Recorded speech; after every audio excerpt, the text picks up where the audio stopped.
All right, Mary works as a secretary at a law firm. At the law firm, she has a colleague, Brent. Brent is a successful solicitor and he also won court cases. Now, Brent is not the type of guy you can easily control or manipulate. And this kind of intimidated Mary. So Mary now begins to avoid Brent at work, make complaints about him with the manager and all of that. And she thought she could even get away saying that she feels uncomfortable around him. She even tried to do a sexual assault complaint about him at work. But the manager, who's a woman herself, saw through her and said, listen, Mary, we'll do this over here. Playing the victim just to get sympathy. Next time you're out. Now, Mary got shocked by this. She was called out. Everyone at work knew now that she was a crybaby looking for attention. And now Brent, the guy she didn't like, she couldn't stand, is now the guy getting more praise. And she has to be in that environment every day for her job. Now, she left home, okay? On the way driving home, she almost got into a car accident because she was so stressed out. When she arrived at home, she suddenly began to attack one of her children. She has a son, 12 years old, who's playing video games. And she just walks in to scream, why are you doing your homework? Why are you playing video games? Blah, blah, screaming all over the house. Her husband, who's the father of the 12-year-old, thought, what the heck is this? So the son now calls out the son and says, Mom, why are you screaming at me like that? And because the son addressed the mom, the father got uncomfortable and began to attack the son too. Now later, the husband talked to the wife, and the husband understood that this is bullshit. You don't do like this. But here's the thing. The father did not apologize to the son for the mother's behavior, nor for his own cowardice for not addressing his wife when his wife went too far. So now, the father is looking for an excuse why his wife and he attacked their own 12-year-old son. They can't tell the situation anyone else, anyone would call them out. Now in this case, this is a classical example of a narcissistic individual not having their way, they're narcissistically injured, and now because they're humiliated and they have all this unrest inside of them, their self-worth is already so fragile and low that now to compensate their fragile self-worth, to prevent them from psychologically collapsing fully, they now look for an outlet to take it out upon. Now, what should have happened was the father should tell son, hold on, I'm going to talk to your mom. Hey, wait here. And he should address the wife and should have made plain. If this happens one more time, there's going to be a separation and divorce because I don't tolerate you attacking children over here. But I guess this. Even by law, her behavior is punishable. So she could be arrested for this even. Domestic violence, child abuse, whatever you want to call it. But now, instead of the father doing what's proper towards his son, towards the community, towards Heavenly Father, and towards himself, he is a coward himself, is seeking to protect his wife. Because he doesn't have the courage to address his wife for abusing their son. Now, the father goes so far that he developed anger issues towards his son. Because every time he sees his son, it reminds how cowardly he was. So instead of owning up to his cowardice, going to therapy and become a better man, he begins to take it out on his son. He begins to murmur and complain about his son often. Even people told me, hey dude, why are you murmuring and complaining about your son like that? If your son is bad behavior, talk to him. What the heck is this? So one day the son, he's not 12 years old anymore, he's 17, comes and tells him, John, I know you love your parents, but we know your mother has been out of line with you for a while now. And your mom and dad, they're not that good of a people. I would leave home as soon as possible if you're 18. Well, John listened. John wanted to leave anyway. After John left the house, he's studying. He keeps hearing his parents complaining about him all the time. And now other relatives tell John, your parents are way out of line. They complain about you over and over again since you've moved out of the house. You're not even there anymore. And John thinks, oh, what the heck goes on over here? Now, let me explain what happened. In this case, John, when he was still a teenager, became the victim of his parents' negligence and his parents' cowardice. His mother is a Jezebel, and the father is an Ahab. So they are They are an unstable couple who should even be together. His father is not manly enough to address things in a proper way, and the mother is out of control, ready to snap at people anytime she doesn't have her way. Now, based on this, it should be clear that John now is the victim here, obviously. But the thing is, where was the community? Where was the community? The fact it was a cousin telling him to leave the house, and the fact that all these years from age 12 to 17, nobody intervened, already tells you that the community was in on it. So if John later goes to a therapist because he has stress problems, and it can be traced to his childhood or his teenage years, guess what? People try to make excuse for the parent, act like it's all on him. The thing is, because the environment does want to own up to the fact that they allowed a child to be abused because they don't want to address the adults who are out of line.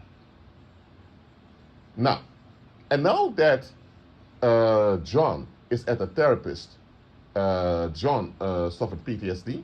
Now it comes out that John went through abuse. Now everyone that was related to John or that went to school with him is trying to stay away from John, or they want to talk about him. Because people are going to ask, now, if this guy suffered PTSD later in life, and he had to go to a therapist for it, that means somewhere when he was younger, something bad happened. Where were the other people? How come he had no help? So now, because John's situation is discriminating others, either they turn on John, trying to get rid of John, but hey, because John is mentally ill now, them doing this for the backfire, they need to be arrested by that. They now, suddenly, there's a guy called Rick. Rick is divorced, and now suddenly everyone begins to pick on Rick. What the horrible man that Rick is. That's why his wife left him, blah, blah, blah. You see how this is? In the beginning of the parable, you had this woman was a Jezebel. She didn't have her way to get this colleague fired. It backfired on her, and this unrest she brought home and took it out on her son. Her husband joined her. So in this case, John became the substitute drama. And later, when John crashed, they went for some other guy, Rick. What I'm teaching here is the following. Worldlings, in general, not all of them, there are exceptions, but worldlings in general, they cannot handle a situation where they lose their public esteem. Their self-worth is either low or non-existent, and because of that, they're close to psychological crashing, and a psychological crash can even lead to suicidal tendencies. So these people are often looking for compensation. As a matter of fact, that's the main thing they do, chase a compensation by having someone else around them being worse off than them. Now, if the public finds someone else who's worse off than them, they will just make sure life gets hard on that individual. They do this collectively. Sometimes even the authorities will assist them in it, make excuses for them, because authorities don't want the public to revolt or people to go off with one another, so they'll choose the less of two evils by getting along with the scapegoating. But here's the thing, when they don't find a substitute drama, when they don't find some substitute to offload upon, there's going to be an increase in negativity, and at some point, people are going to just losing it. And let me tell you one thing.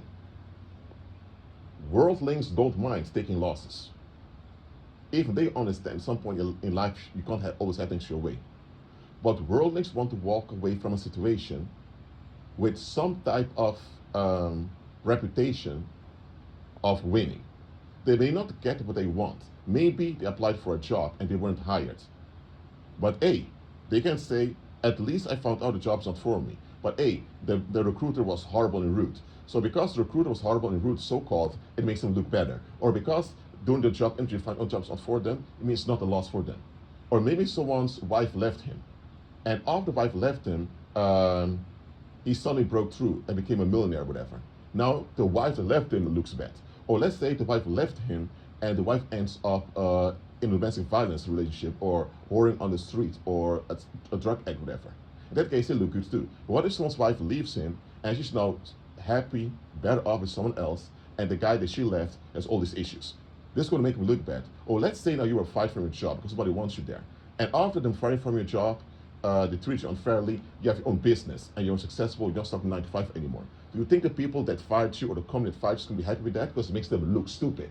I'm telling you, worldlings don't mind taking losses as long as there is some type of excuse that will make them look good.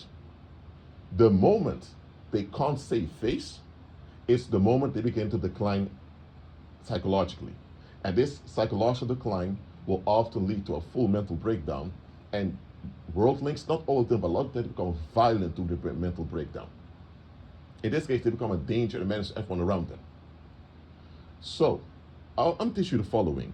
When you notice in society that a scandal came out, whether it's a child abuse scandal or a political scandal, anytime a scandal comes out, or maybe a body was found, so now it's a murder investigation, or let's say it's a cold case that's reopened again, and now all types of dirty secrets come out from the community. What I'm saying is, whenever the public cannot save face, understand this unrest that develops, someone is going to die because of it, or someone's going to be injured because of it. Because the public will look for a substitute drama. Maybe when you go to work, you arrive just on time on work, and all your colleagues are maybe 20, 30 minutes out of time, they're there. And maybe there's a scandal coming out of the city. There's a whole city looks bad now, and you work that city. And because everyone that's associated with that city is also suffering reputational loss because of it, your colleagues and your employer are also affected by it, and they can't handle it. So suddenly, they get upset with you being just on time. You're not late, you're on time. So legally, they can't complain. But they keep complaining, why are you not dedicated to work, this and that. They're going to accuse you, all type of stuff that don't even add up. And everyone knows the actions don't add up. What goes on? It has nothing to do with you. They are suffering a mental decline because their public esteem goes down. And now instead of owning up to it, facing it, processing it, they just want an outlet. Now, I'm telling you one thing. Whether it happens at work or at home with your parents, or maybe it's your wife or your husband doing it, anytime you notice that people can't save face, or anytime something happens in which some people lose face, understand that this embarrassing situation is going to lead to unrest. Maybe someone else is embarrassed, people around are also affected by it, and now they're in unrest too. Anytime there are people losing face, especially the public losing face, the individual people of that society or that community tend to look for substitute dramas. So let me tell you, anytime things go wrong or things are exposed and some people lose face, or the city or the locals lose face, listen to me. I'm not telling you to be a coward and run away and flee. No, but just understand, you have to get ready to get out of there. And the moment you notice that people stay annoyed and nobody's addressing the best situation, nobody's processing it, or the moment you notice they do talk about it but in an accusative way, I'm telling you, get out. Get out of there. Do not stay there. If you stay there, you put yourself at risk. Get the hell out of there. If it's your spouse that begins to attack you out of the blue, and it continues, after the second time, leave. After the first time, you could leave already.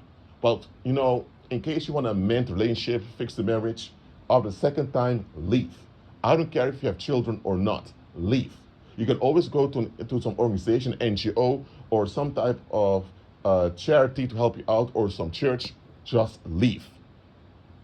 Okay? If your parents are like this, if you're still a minor living with them, by the way, I don't make videos for minors, so if you're below 18, I don't know why you're watching my channel. But anyway, but if you hear this and you're minor and your parents are attacking you, call the cops, report it. And if you can't stay with a relative for a while, do that. Of course, you have to talk to the police about it. But if you are above 18 and your parents do this way, get away from your parents. I don't care if you have to go to the homeless shelter for a little while. Do it. Do it. If you're at work and you begin to do this, begin to call in sick, begin to look for another job, or go on welfare, do whatever you have to do. Leave. I'm telling you, get out. Because if you stay, you keep yourself in a bad climate, and once bad climate turns sour or turns ugly, guess what? You're there and you're going to be a potential victim. Thing is, it's not your fault that people are like that, no. But it is going to be on you. I'm not saying it's your fault, but it's going to be on you if you keep yourself in a bad situation. Too many of us are not alert and sensitive enough to notice when the climate around us is changing. Jesus told us to to pay attention to the signs of times. Jesus one time said to the scribes and Pharisees, when you guys can predict the weather by looking at the clouds, how come you guys can't discern the signs of times? What Christ was saying is you need to check the social and political climate you're in. I'm not telling you to be a coward, always run away and never own up to anything. I'm just telling you, when people around you lose face, especially if the public lose face, understand things about to get ugly. Begin to prepare yourself to leave. And once you notice that they're acting out or the finger pointing it begins, peacefully, don't argue, peacefully get out. That's the best thing to do. Too often, people get stuck in bad situations you could have easily avoided. Get out. Don't wait for them to kick you out. Get out. Now, some may say, Rashid, but if I leave my job by myself, I can't get any welfare afterwards. Well, if the Holy Spirit tells you to stay till they don't kick you out so they get all the blame, okay, if the Holy Spirit guides you to do that, then you do that. But apart from the guidance of the Holy Spirit, I'm telling you, use your human common sense. Get out of there. Swiftly. If it's someone you're talking to online or at work or whatever, and they begin to act weird and all of that, lower contact. If things continue, break all contact. Let's be real about our own well-being, our own safety, and the safety of those around us. Do not participate in bad situations because you're so-called do the right thing. Sometimes you shouldn't do the right thing. You have to do what's best. If you notice that people around try to accuse you of a crime you did not commit, and it's not even proof in that hint that you were even there when the crime committed, but now the police is on it too, listen. Don't think I'll just work with the police and things will come out. No. Get your lawyer and stay silent. And I don't recommend you to always do this, but if it's possible, before the police even approach you, get out of there. Even if police approach you, if you feel like, and there's signs that they try to set you up, and it's often happened in history that people are set up even by the police, get out of there. Get your passport, fly to another country, or stay away for a little while till things are sorted out. Don't think I'll just cooperate, I have nothing to lose, I have nothing to hide. Listen, you have something to lose. Your health, your well-being, years of your life itself, I'm telling you, get out. That's it for now. Keep agreeing with Christ. Remember, if God tells you to get out, not me, if God himself tells you to get out, what are you waiting for? Get out. That's it for now. Keep agreeing with Christ and be at peace.